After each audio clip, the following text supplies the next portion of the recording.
තෙරුවන් සරණයි අපේ හාමුදුරුවනේ.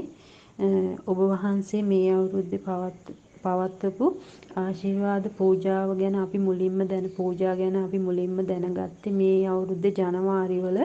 ඒ දැනගත්තු ගමන් මම ඒක දැනගත්තේ මේ FB පිටු පේජ් එක හරහා.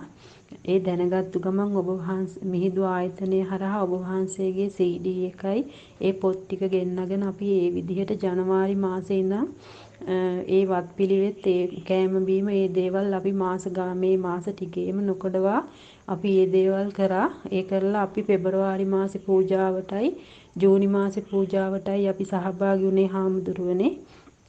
අපි ඒ සහභාගී වෙනකොට කලින් අපි IVF දෙකක් කරලා අසාර්ථක වෙලා තමයි අපි ඔබ වහන්සේගේ පූජාවට මේ අවුරුද්දේ පෙබරවාරි මුලින්ම සහභාගී වුණේ. අපි එතකොට විවාහ වෙලා අවුරුදු 16ක් වෙනවා හාමුදුරුවනේ. ඊට පස්සේ ඒ වත්පිළිවෙලත් මේ ජනවාරි මාසේ ඉඳන් මේ වෙනකන් අපි ඒ වත්පිළිවෙත් හරියට කරලා අපි මේ සැප්තැම්බර් මාසේ හාමුදුරුවනේ නැවත IVF එකක් කරා.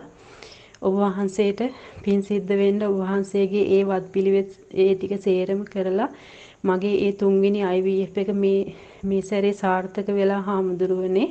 මම දැන් අම්මා කෙනෙක් වෙන බලාපොරොත්තුවෙන් තමයි ඉන්නේ. මගේ ඒ රිපෝට් ඔක්කොම පොසිටිව් හාමුදුරුවනේ.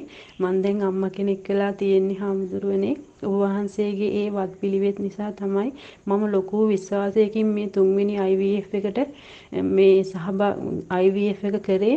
මට ලොකු විශ්වාසයක් තිබ්බා මේ කරපු වත්පිළිවෙත් මේ දේවල් නිසා අපි ගාවට සත්පුරුෂ දරුවෙක් අපි ගාවට පැමිණෙයි කියන ලොකු බලාපොරොත්තුවෙන් තමයි මම මේ තුන්වෙනි IVF එක කරේ හාමුදුරුවනේ.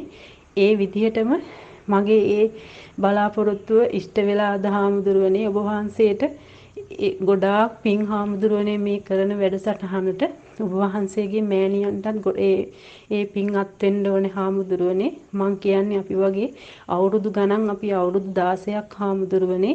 ඒ විඳපු දුක් ඒ වගේ දුක් විඳින තව ගොඩ කට්ටිය ඉන්නවා. එයාලටත් මේ වගේ සහභාගී වෙලා ඒ වත්පිළිවෙත් හරියට ඒවා කරලා අම්මා කෙනෙක් වෙන්න කියලා මං අනිත් හැමෝගෙම ඉල්ලනවා හාමුදුරුවනේ.